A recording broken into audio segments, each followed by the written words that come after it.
everyone, and welcome to week 5. This is Instructor Gainer, and I just wanted to welcome you. This week, we're going to talk about memory as an introduction to psychology, and this will help you with the topics covered in week 5. So, what is memory? Well, memory is actually vital cognitive function that allows us to acquire, store, and recall information. It enables us to learn, adapt, and make sense of the world around us. So remember that encoding has to do with taking information and transforming it into a form that can be stored in memory. Think of it kind of like a filing cabinet where you are taking information and then deciding how it's going to be, formed and stored in your memory. Then we've got storage, and this is the retention of that encoded information in our memory over time. That storage literally gets broken down into like short-term and long-term memory, and we'll talk about that when we get to types of memory. We've got retrieval. That's when we actually dive into that memory and we pull that information out and we use it. And this has to do with using that memory storage to conscious awareness. As I said, when we store that memory, it's different types of memory. We've got short-term, long-term, and working memory. Short-term is things that you learned recently. Long-term is way back, such as childhood memories. And then we've also got working memory, and that's memory that is allowing you to work on a task at that moment. So a little bit more in depth of the different types of memory. We've also want to talk about sensory memory. Now, sensory memory is that initial type where very brief recording of that sensory information in the memory system. It holds information exactly as it was received through your sight, sound, taste, touch, and smell.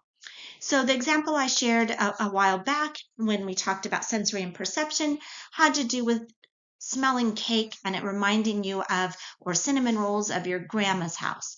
That sensory memory is right there. It's that smell and it triggered a memory specifically to you right then and there of your grandmother. Short-term memory, this is the working memory. It's the ability to hold small amounts of information in the mind. And we use this to manipulate it and we can change it for these short periods of time, typically less than a minute. Think of a phone number that someone just shared with you, for example, or a name. You just introduced yourself to someone and they shared their name to you. That would be your short-term memory. And then we've got long-term memory. And long-term memory is the stage of the memory system that can be stored indefinitely, depending on how good your memory is. Will determine how long term memory is can be accessed, if it's accessed all the way back to early childhood or not. It includes memories of personal experiences, general knowledge, and skills learned over a lifetime. So, for example, you learned your ABCs in kindergarten. You probably still remember that. You probably also learned other things in kindergarten that you may no longer remember, like the name of a particular dinosaur, something like that. So those are just examples, but that information can be stored indefinitely. So a little bit more about sensory memory. As we said, this is the brief storage of information retrieved from our senses. Those senses are sight, sound, touch, taste, and smell. We talked about that earlier a few weeks ago. And this type of memory allows us to retain those impressions of sensory information for a short period of time. As we said, it's a few seconds or less, and then that information is either forgotten or it's moved to short-term memory for further processing. So let's think of an example of sensory memory. We can remember, for example, touch. When my child was young, we were camping and we had a pan on the fire and he touched the handle. That hurt him very bad. Luckily, he did not get burned too badly, just a little tiny blister, but it stuck with him. It was immediate in his short-term memory. And right away, he would say hot, hot, hot. Now, it's either forgotten or transferred for further processing. This was transferred for further processing for him because it is a memory that he has to this day about one of his first early camping trips and when he touched something hot. Looking at the history of short-term memory, we've got all the way back from early studies of 1956 of George Miller's work. We then move into looking at Atkinson and Triffin's multi-store model of memory that's distinguished between short-term and long-term memory. That's when we started understanding and breaking that up. In the early 70s, we've got a memory model that proposed a much more complex structure for short-term memory. And we started learning that short-term memory is a little more complex than we thought, and it's broken up into some other areas, which we're going to discuss more further. We've also got in the early 90s, Cowan's model of short-term memory capacity, where they started discovering maybe a limit of about 4 items in this very short time period. And then in 2001, we started looking at neuroimaging studies, and this revealed specific brain regions involved in both short-term memory, especially in that prefrontal cortex. And so research is still growing in this area, and we've come a long way, and I'm sure over the next several decades, we have a lot more to learn. Long-term memory. So we talked about short-term memory. Long-term memory, that is the ability to store and recall information over this long extended period of time. Ranges from minutes to years, as we talked about. But this allows us to retrieve that information that's crucial for our daily lives. Think of things like personal experiences, math, doing multiplication tables, for example, as well as just general knowledge, knowing that your right hand, is on the right side of your body. What side is that? Characteristics of long-term memory. This has to do with storing information indefinitely, unlike short-term memory, which has a very limited capacity and duration. Long-term memories also tend to be resistant, more resistant to interfere, and they can be retrieved after longer periods of time.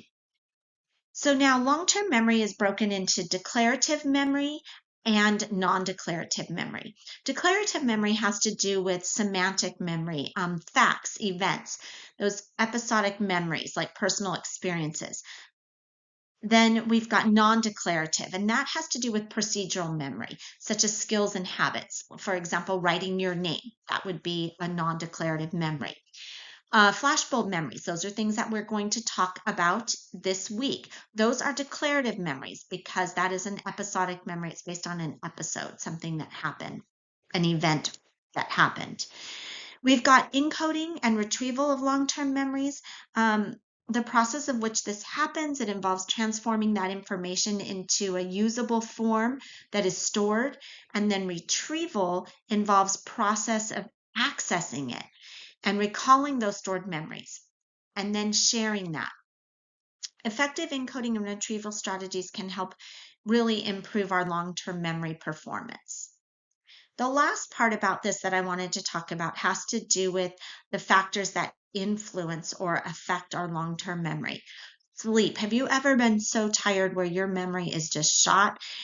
Sleep definitely can impact it, as can stress and aging, as well as how well you encoded that information, how well it got stored. So these are factors that help to optimize our long-term performance on getting good sleep, reducing your stress, as well as keeping our brain healthy, having a healthy lifestyle, and all of those things can affect our long-term memory.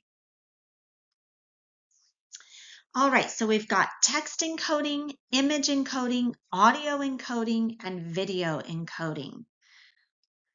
So this storage, maintaining the information, putting it into short-term memory, about 30 seconds is, up to a minute, is used for that immediate processing. The long-term we talked about takes a prolonged period from days to years. And then we've got that encoding and retrieval, and then the memory strategies.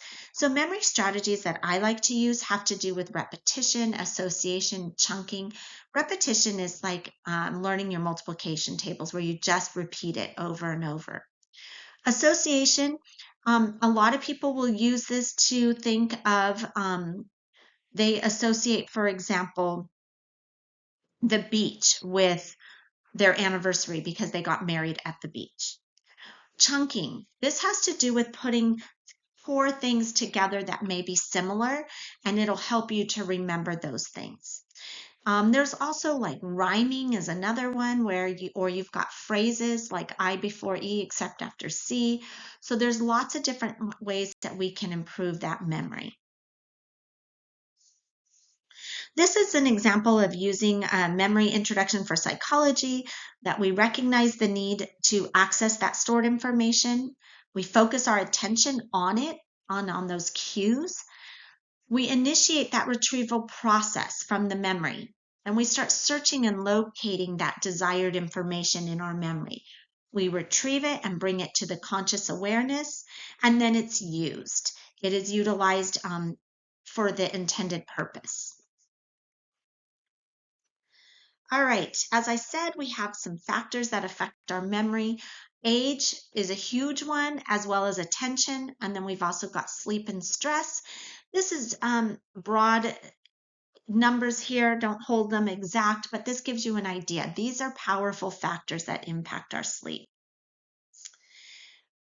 Other memory strategies I didn't mention, mnemonics, which have to do with something you already know, like applying it to a song.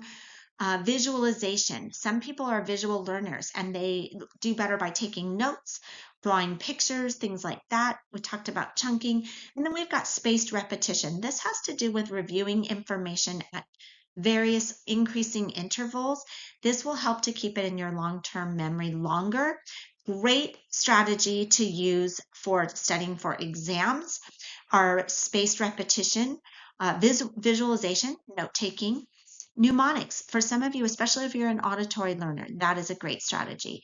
And then chunking, taking information, breaking it into smaller, more manageable pieces, and making it easier to remember and recall. So one example of that is like the word remember. You would break it into remember if you were trying to practice spelling. That might help you. All right. Memory research, we still have a lot to do about Alzheimer's disease. We're learning about it. It is a progressive neurodegenerative disorder that affects the memory, thinking, and behavior. Its most common one is dementia. That is not a single disease, but a group of symptoms that we associate with a decline in memory or other cognitive decline. Lastly, this is some memory research that we're learning about. We are still researching the hippocampus, which is in the temporal lobe, and this has to do with how we form new memories. Synaptic plasticity, this has to do with the underlying ability to learn and form new memories as well, and the connections between those neurons.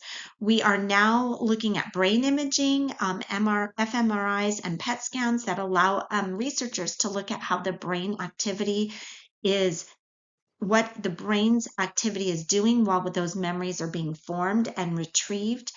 And we've also got memory retrieval research going on currently, as well as memory consolidation, kind of that filing cabinet system that I talked about, where we start integrating different strategies over time. And this is an area of research that's actively being looked at.